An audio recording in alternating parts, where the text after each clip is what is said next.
Hello, dear viewers. Welcome to September's garden tour. Here we are in mid-September, and we have been having a bit of a drought. We haven't had rain in about a month or more. I think Boston itself is at like 28 or 29 days without rain, and we're a little bit beyond that here where we are. So I've been doing what I can to give the plants a little extra water. This is a great reason to have planted native plants because a lot of them will survive this better without any extra water, but even those I'm giving some water. Being that it's September, it's a little early for things to start looking like they're going to fall, but a lot of the trees have started to change color, drop their leaves, and a lot of that is just from the water stress. So here's an example behind me. My dogwood here has some leaf burn on the tips. That's just from lack of water. And you can see the grass behind me is looking a little parched. I don't really water the lawn, with the exception of the new lawn that I've got in the backyard. I have put the sprinklers on back here a couple of times just to try to keep that new baby grass healthy. So it is mid-September and we're getting fairly seasonable temperatures right now, warm in the day, cooler at night. We're getting down to like the low 60s and upper 50s, mid 50s Fahrenheit overnight, which is nice. We get a nice cool down. And then during the day, we're still getting pretty hot into 70s, 80s. I think we got up to like 89 yesterday, which is pretty warm during the day. Lots of sun, very little humidity. That's part of the problem with the rain. We're sort of under a high pressure dome. So we're getting fairly seasonable temperatures, but July and August were a little cooler than usual.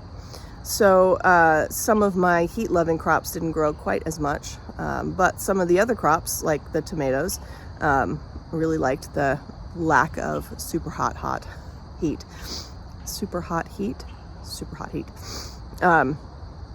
So that was good for them. The garden does look a little worse for wear. I have been spending a little bit of time keeping it watered. And that means that I'm not spending as much time like weeding or whatever. You know, that's just the way it goes. You're gonna see my garden in the state that it's in for this tour. But exciting news, I have a couple of tables full of plants that I winter sowed. Most of those are native plants, and it is time to start planting those in the ground. I was kind of waiting for the drought to be over, but I'm gonna go for it anyway. I have to water some of these spaces anyhow. So I'm gonna get started on that, and I'm really excited about it. Excited to bring you along. So we're gonna head over there in just a moment and take a look at all of the plants that we have on the Wintersowing container tables. They're gonna go out in the garden. Okay, so without further ado, come join me for September's garden tour.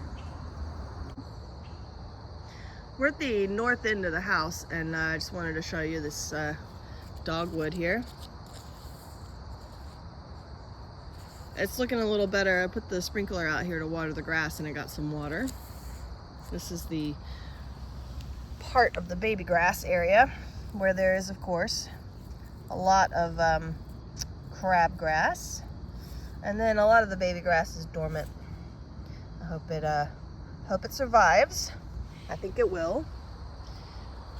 So these leaves are looking a little bit better than they were, but I did give it a little water. So the red bud over here seems to have done a little bit better faring, but you can see its leaves are starting to change. So it's going to drop some of those leaves.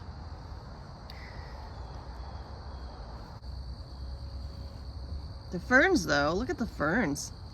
They are looking good. On the north side of the house, it doesn't get a lot of sun, and the ground stays fairly damp. So the ferns are happy anyway. Happy's a relative term. They're still stressed out.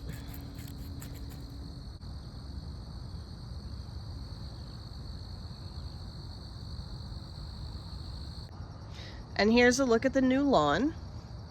It's looking good. You can see there are darker green patches here and here. I don't really know why that is. And then this is like a lighter green patch. This seems to have more nutrients in it. I know we added a little bit of like compost soil over there, but it doesn't explain all of it.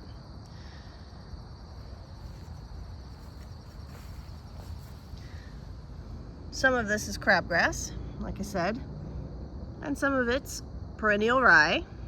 We are planning to add more seed to this fall.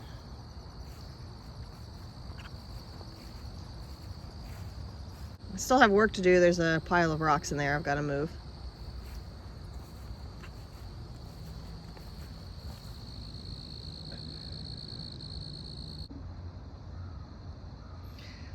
This is the dianthus that I just potted up.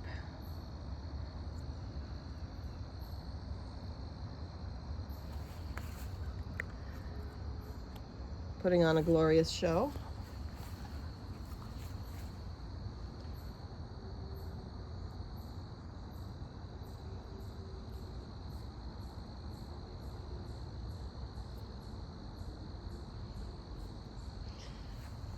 This is a feverfew down here. I cut this one back after it bloomed, and it is growing back in. This feverfew that I did not cut back, see, it's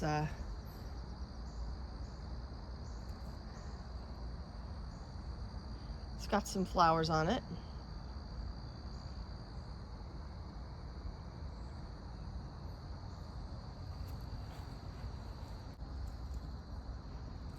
My great northern blue iris has seed pods. I've been collecting the ones that start to split. Do you see how that's starting to split? Might check on that later today. So I'll have some seeds for next year. Got some more. You can see I've got my hoses out. You'll see that a lot. It'll be a theme for this video. But I've got some Amsonia. I've got yarrow just underneath it, and there's the feverfew, and deep in there, waiting for next year, that is Zizia, Golden Alexander. This is my coffee, which I'm going to have some of.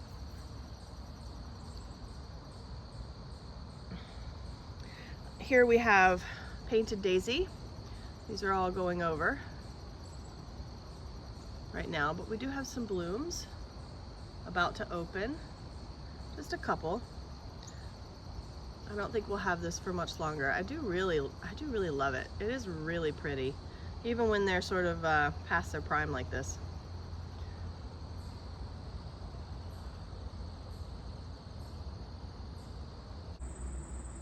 Well, I learned something new today. Look at that. I did not know that these folded their petals back overnight and then opened them back up during the day.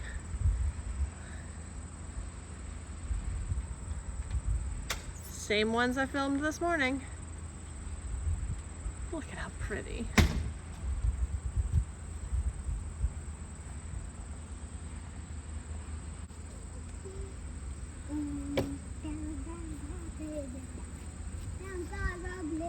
And this is where things end up when I've got to take them inside. So here are some of the primulas. Those have not yet flowered. They may just wait till next year. I've got them in a container, so I'll take them in and overwinter them. These are more primulas. You can see how pretty those blooms are. So these I'm going to get ready to plant out in the garden.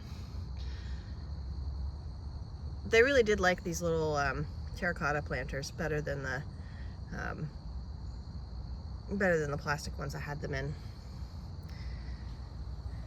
And these are geraniums I started from seed.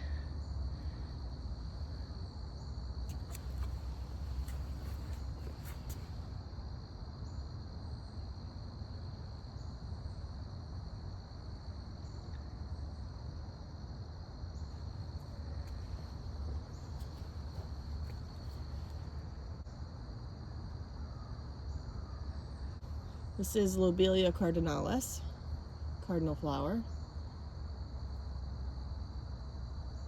I've seen hummingbirds out here drinking from it. It's a hummingbird favorite.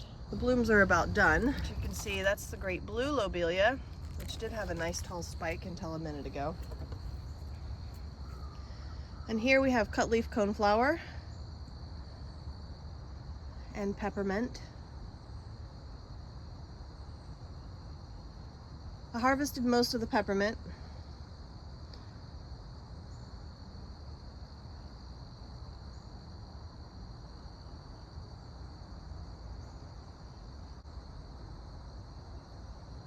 This is my outdoor seedling / potting table / nursery here.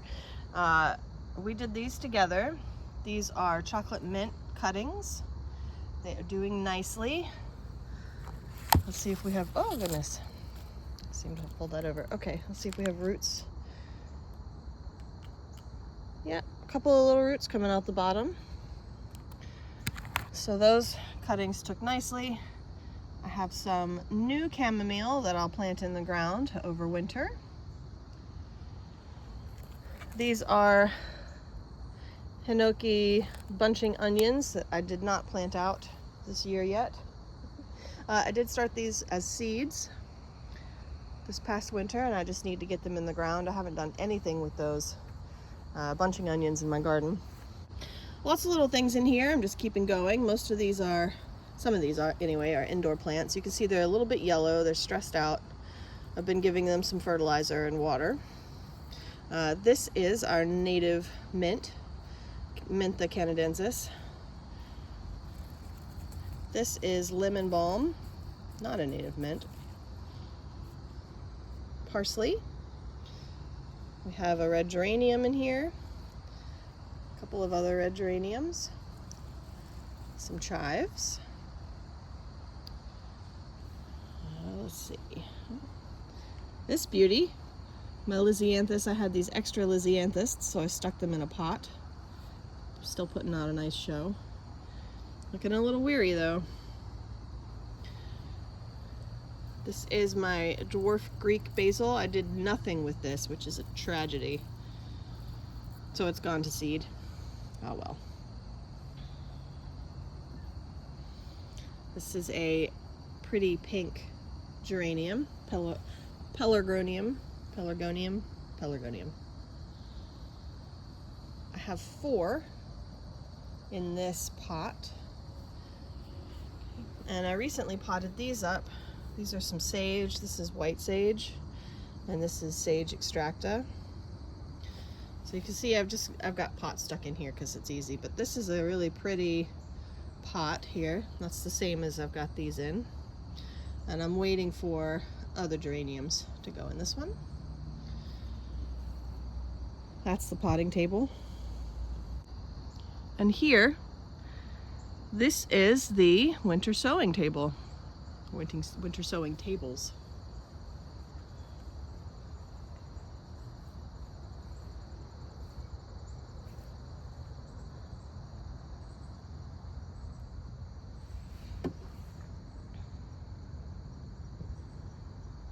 A little later today, I'll come back and give you a description of what all of these are.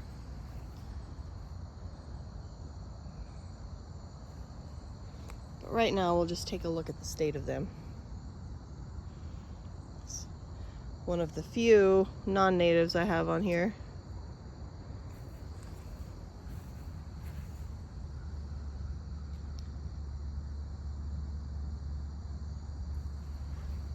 You can see some of them didn't like the heat and dry.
More geraniums. These are apple blossom. This is a larger pot like the others. Oh, I've got 5 in here. These are some plants that are waiting to get potted on.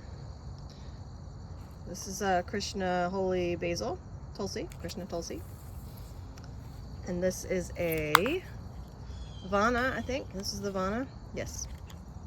This is the Vana Tulsi. We have a mini red bell pepper.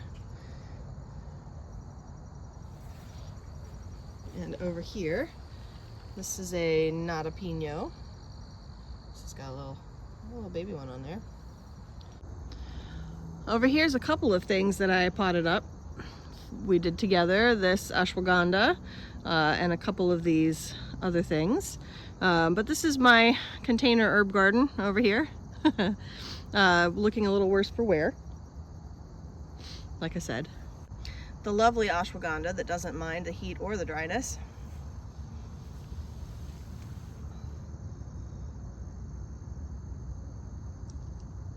This is lemon balm, looking a little bit weary. Some thyme, oregano. I cut these back recently. More thyme back there. This is stevia. Perfect time to harvest right now. It's about to bloom. This is Mexican tarragon.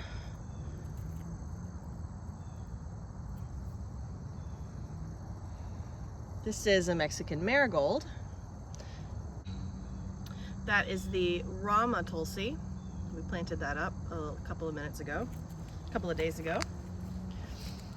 And we have a, which one is this? Is that the sweet Italian? Yes, that is a sweet Italian pepper. These are Peruvian ground cherries.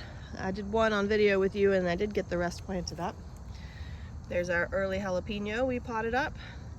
This is a Seville orange, or 2 actually. I need to get it a bigger pot. That's what we're in for.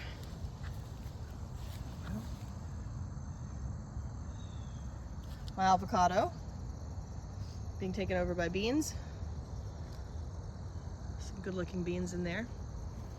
My corn in a pot experiment did not go so well. The corn did not do great. The beans don't mind. So I'll harvest some beans off of that. Okay, here's the cayenne. Looking good. Got a pepper about ready.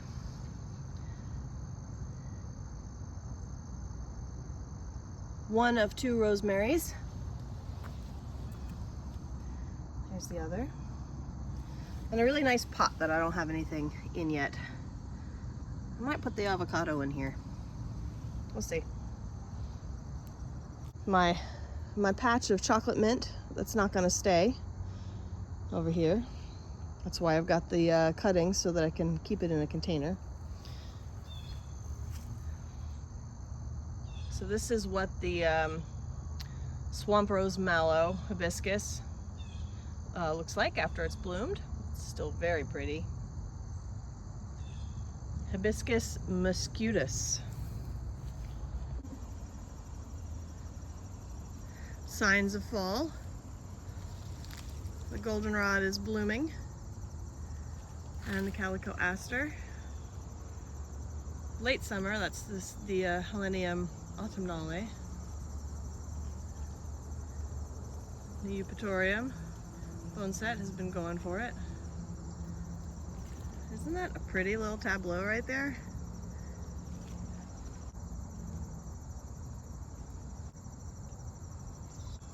It's past its prime here. It's past the top end of its beauty, but this is still a lovely plant. I think these are really attractive seed heads.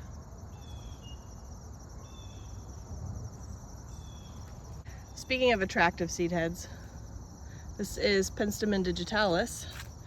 Okay, the seed heads in the sun. As they ripen, they turn this beautiful, deep red color. Look at that.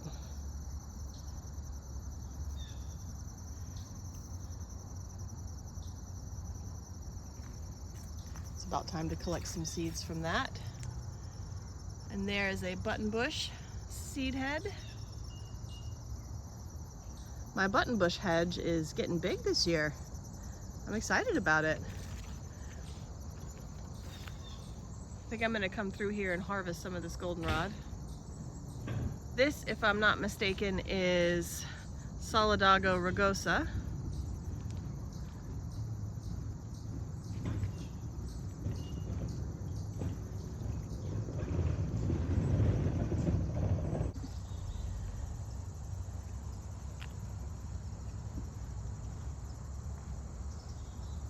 It is time to harvest some of this goldenrod, I think.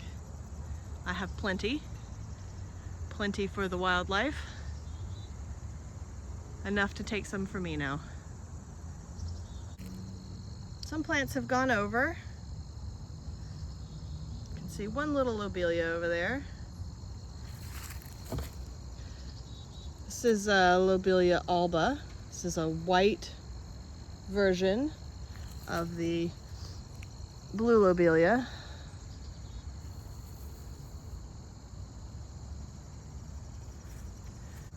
The stalks are pretty in the sun, aren't they? I have more lobelia I'm going to put down here. This is a really nice plant for down here. Get that in the sun. There we go. Here we've got the penstemon in front and the calico aster behind.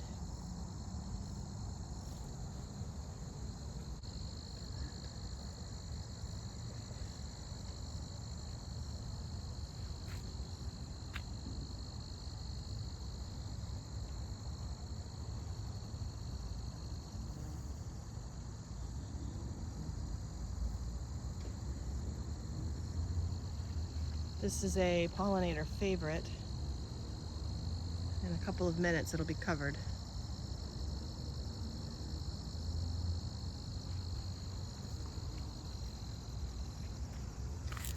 This is Allegheny monkey flower.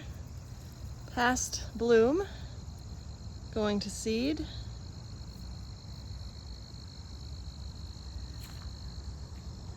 We have the giant boneset here. The Verbena hastata seed heads.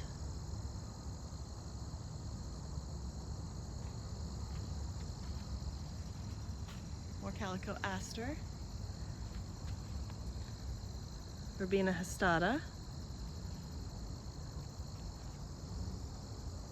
Tall coreopsis.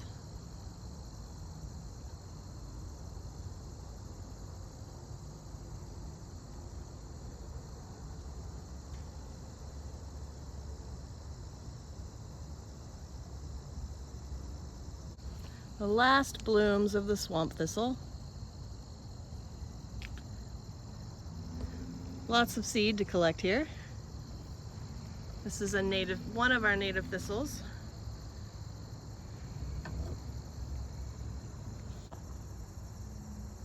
Little pink flowers of the showy tick trefoil, Desmodium canadense.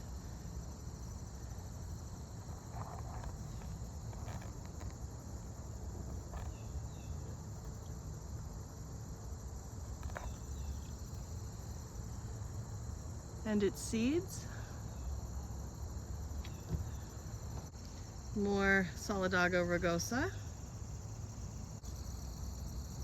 Common milkweed, Asclepias.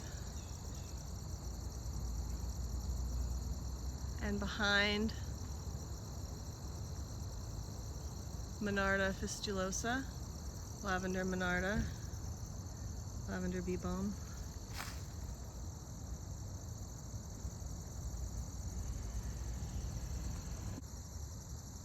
Milkweed.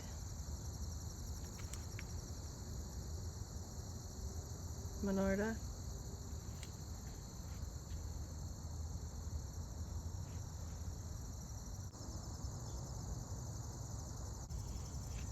This is another Asclepias, butterfly bush, in Canaan, I think. Some seed pods. Gotta keep an eye out for those. Pycnanthium virginianum, or the Virginia mountain mint, flopped and covered in seed.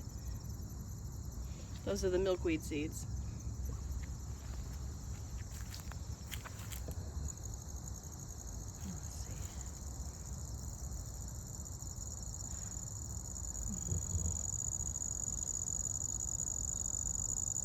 This is the Agastache seed head. This is giant blue hyssop, native Agastache.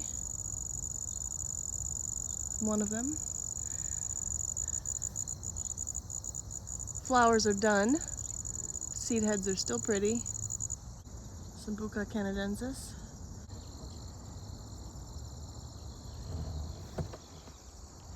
There we go. Sambuca canadensis. Getting big. It's a really attractive shrub, even when not in berry or bloom. And back here, these are the seed heads for the Senna hepatica, or wild senna, wild yellow senna. I'm excited that this got big this year. Have some seed to collect. The drought has not been super kind here. In a normal year, it would still have leaves on it, and they would be the best of that yellow color right in there.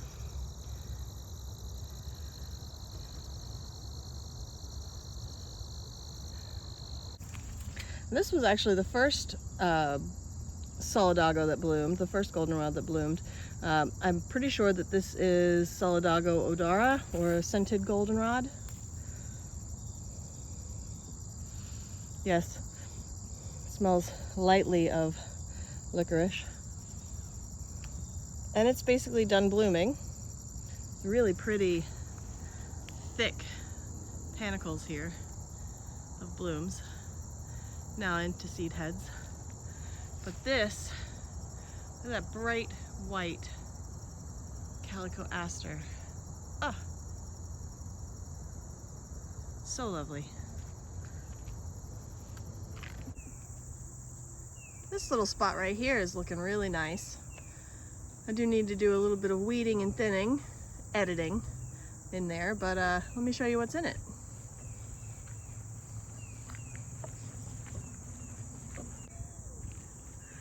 So this right in here, this is Canada goldenrod. And it's in the shade, so it keeps it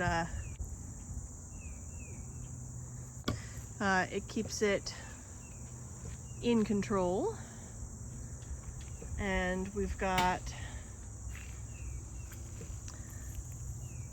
Spirea tomentosa, or steeplebush. It's a little dry for it right here, but it's doing well anyway. It's not as big as the other ones that I have. This is a grass-leafed goldenrod. I don't think it's specifically locally native. I think it's like nearby native. I don't recall, but I think that's one of those. This is a rogue dogwood volunteer. Down here, and these are going over, but this is a hardy geranium.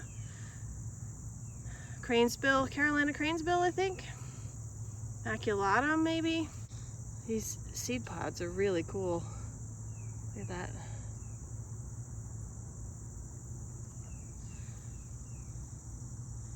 I should collect some of this seed. And my favorite spotted horse mint, or spotted bee balm, Monarda punctata. Those are its seed heads.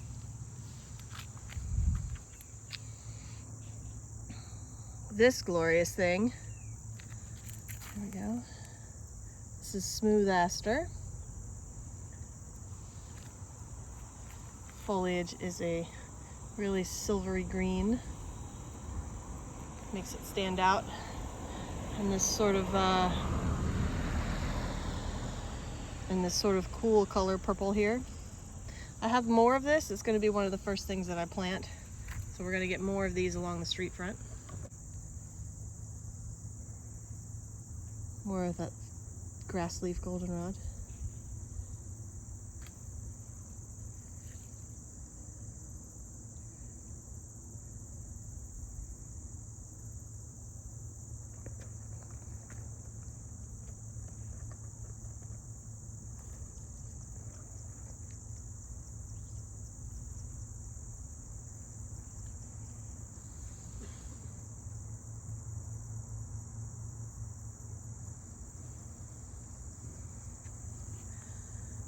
And the New England aster coming into its own. Look at that. It really is this deep purple color, not just because it's in the shade. Here, let me see if I can lean it out into the sunlight for you. There we go.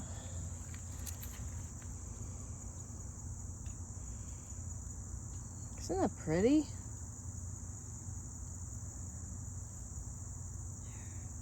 Just a little bit of sunlight.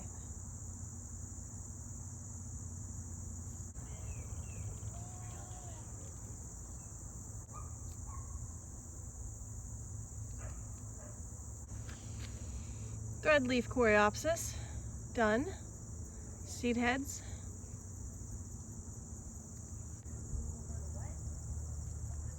Sweet fern. Comptonii. Oh, that sweet fern is so pretty.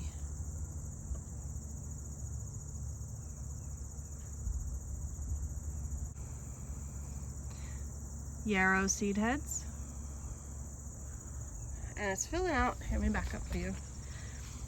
You can see I've put it so it would sort of hang along the granite street edge here. I'm going to put some more right over there so it continues. Back you up a little bit more. Little waterfall like.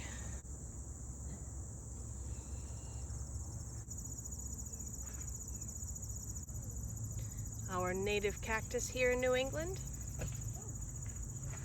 Eastern prickly pear.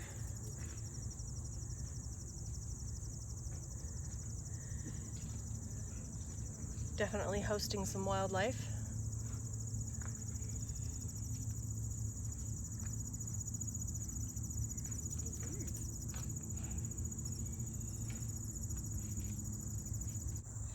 Echinacea, purple coneflower. Not a local native.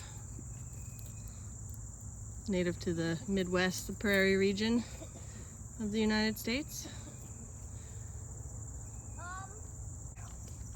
And some more seed heads here. This is Asclepias incanum, Asclepias incanum butterfly weed. It's the orange flowered one.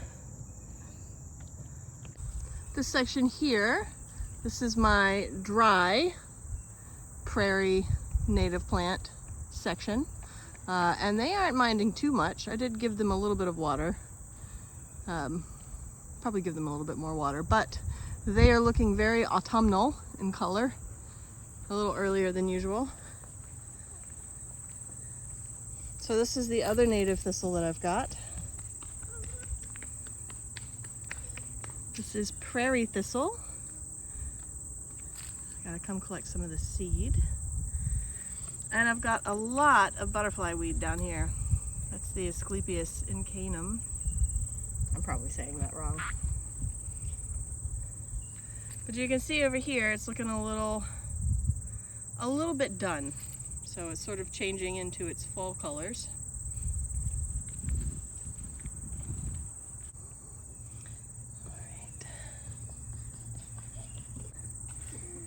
And these are the seed heads of little blue stem.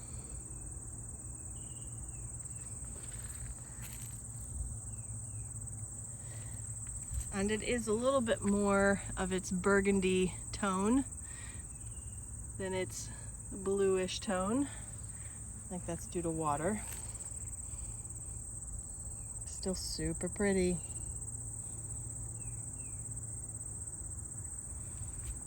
There we go. And one little showy goldenrod back here. I think this one is Solidago speciosa.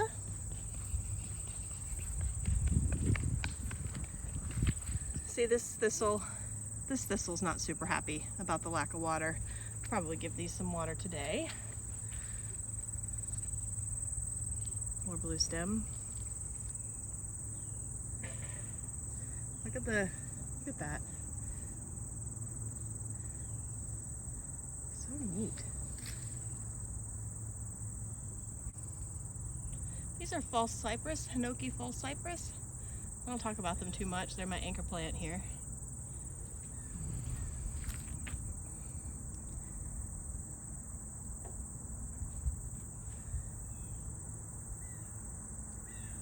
More prairie thistle. And here's speciosa. Just getting ready to bloom. Looking nice.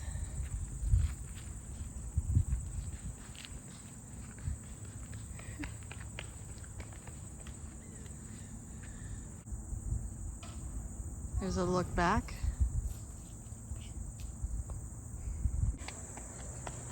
Let's take a quick stroll through the orchard and see what we can see.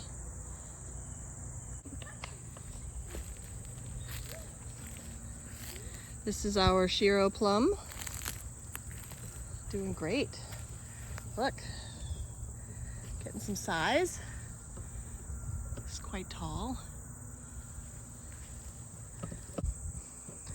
And this is the Bartlett pear.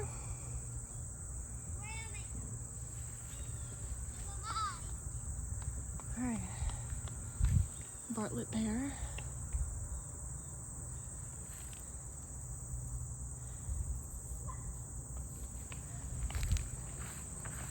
See, every once in a while I gotta water these things. This one needs some more, I think. You can see it's starting to turn to its fall colors. Generally, we'd probably have another month before that. So this is the Anjou pear. Our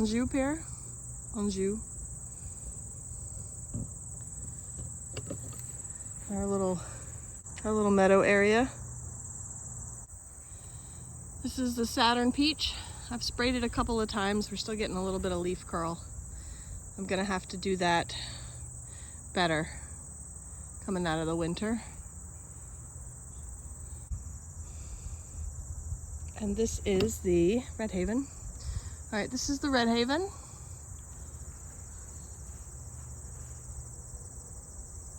Red Haven peach.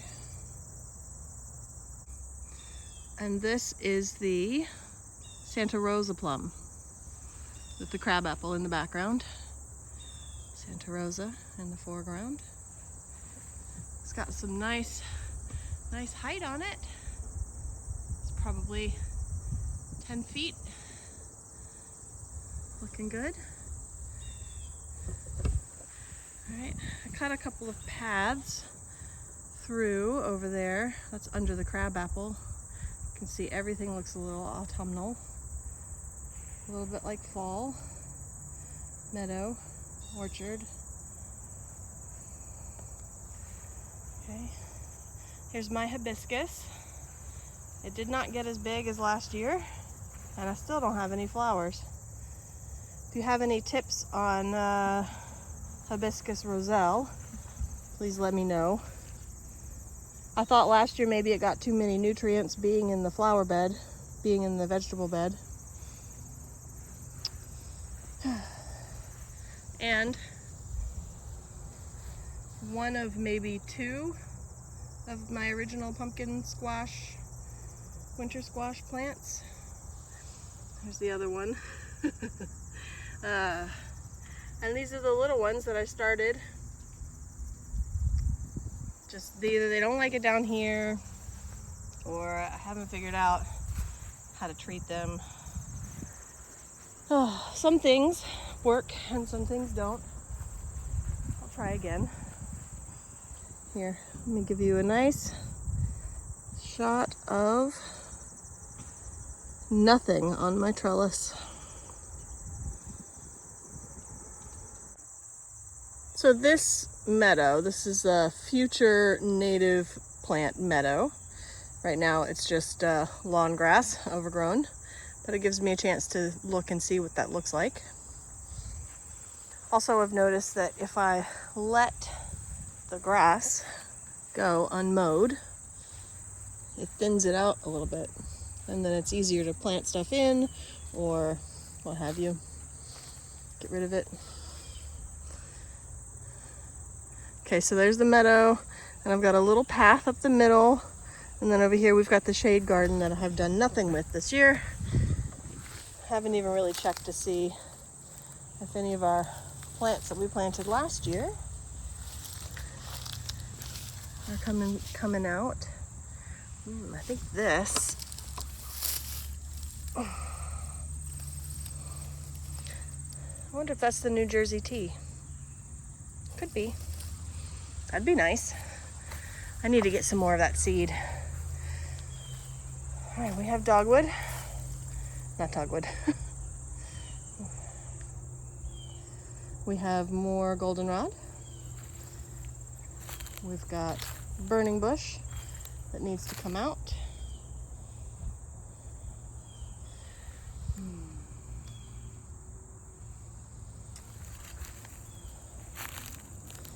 Let's see. Yeah, I don't know. Let's just call it a work in progress, okay? I think that's what we'll call it. Right now it is a very dry work in progress. Look. This is usually the Mayflower, Canada Mayflower. But it definitely sensed its need to go dormant early. So that's what it did. Here's a look back. A look back at the orchard in the meadow. Okay, and I mowed a path up underneath the crabapple. We'll come around in a minute. We'll go this way first. My lovely crabapple. I love this tree. So twisty. So we're gonna follow the path on up that way.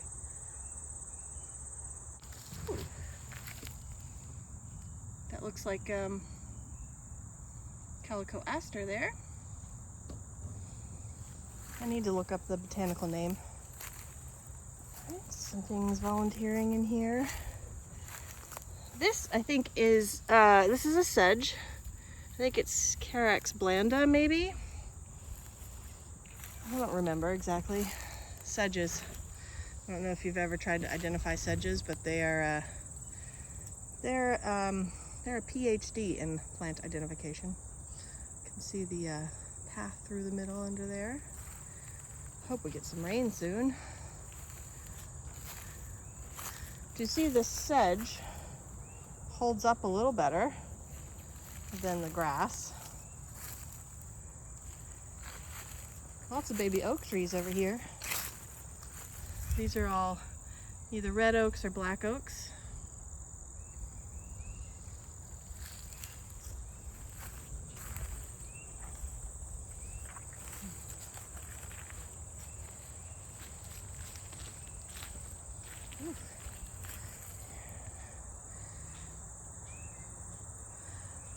Let's go walk under the tree here.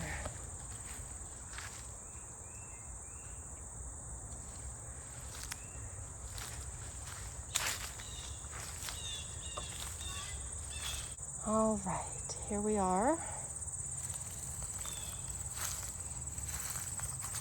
So this is Pennsylvania sedge. You can see its leaves. Yes, its leaves are a little thinner. Ooh. You can see its leaves are a little more fine. It's such a pretty one. Doing pretty well in the dry. Even the parts that I mowed, so this is the same thing, but mowed. Looking pretty good. Looking like a nice lawn. My beautiful crab apple.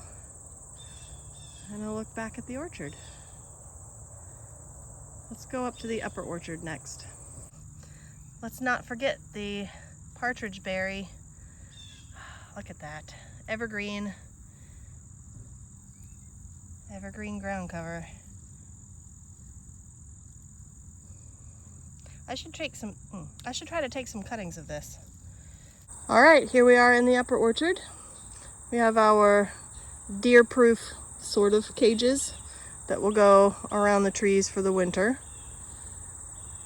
But they got predated anyway, mostly by caterpillars. So come, let's take a look. We've got an apple, and then 2 filbert trees or hazelnuts. This is a Myra Fuji. It's a dwarf apple, so it won't get very big. Doing good though. All the trees look like they're growing nicely. This one's a Gala. It's quite tall. Gala apple. This is the Lewis hazelnut. So fuzzy. Ooh. And this one got sawfly caterpillars. So we took care of that, but it did get defoliated, which is too bad. This is the Cassina, I think, filbert tree. You can see it's got new little buds on it. Let's see, I've got the sprinkler out.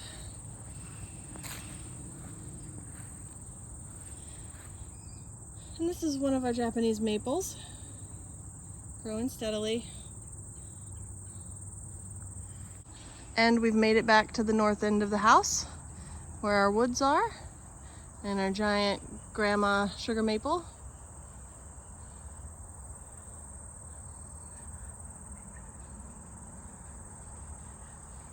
I love these woods.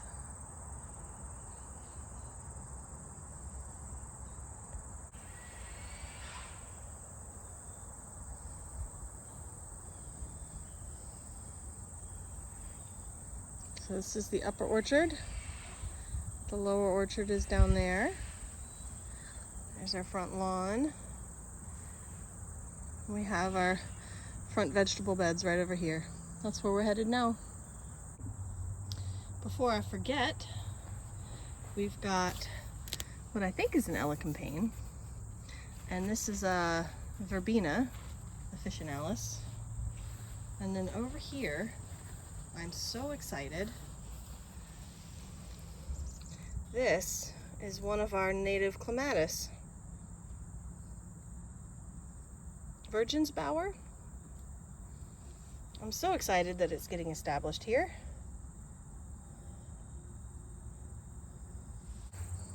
Okay, and I've got a yarrow right here off the front step. And on the other side, I think I'm gonna put a feverfew. I've got one feverfew plant that'll go right in there. So that'll be nice.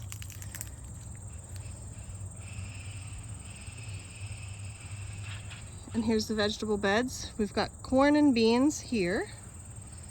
The corn, this was our popping corn. It's been harvested. Beans, we've done a harvest, but we've got more. I think I'm gonna let these go for dried beans. We've got celery. Looking good. Looking good. And we've got some melons. That's a Helena melon. And these are the sunspot sunflowers. They're done. And, oh, this is a fantasy watermelon that I just don't think is gonna get big enough. Ooh, melon starting to ripen. Look at that.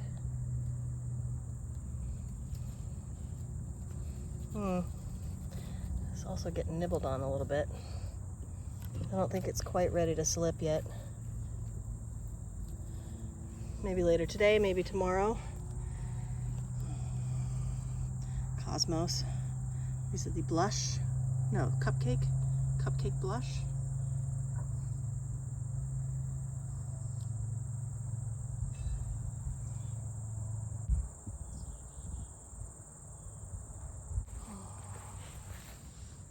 Another melon. More melons coming along. And we have 2 more celery plants right here. And then okra. I wonder if I can find you a flower. Oh, well here's some okra. There we go. Actually, let me go around.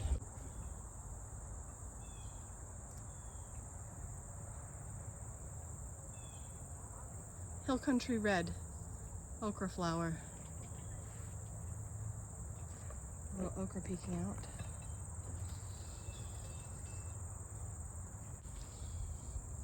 These are ready today. And this tall lovely. This is a Star of David okra. And these are the Clemson spineless. There's another flower. A couple more melons.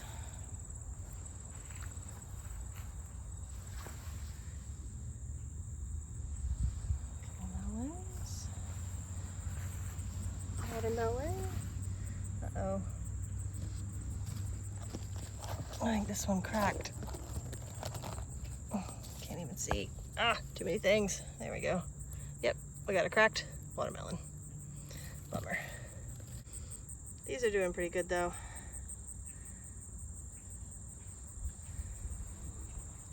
And some more celery. And some zinnias.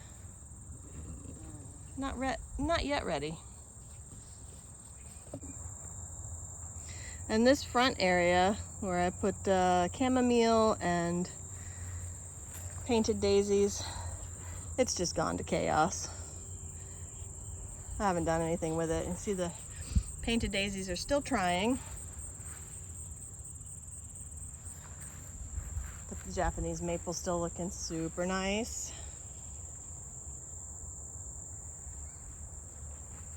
Need to thin this a little bit.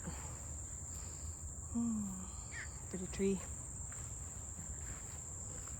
Random volunteer ostrich fern. I don't know why it likes it here. Clearly it's not liking the drought. Hi, honey. This painted daisy though, look at that. That's so pretty, huh?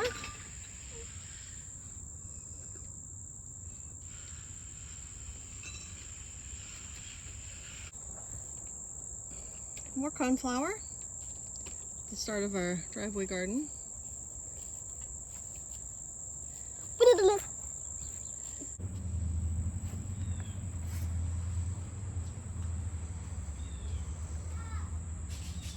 All right, the driveway garden.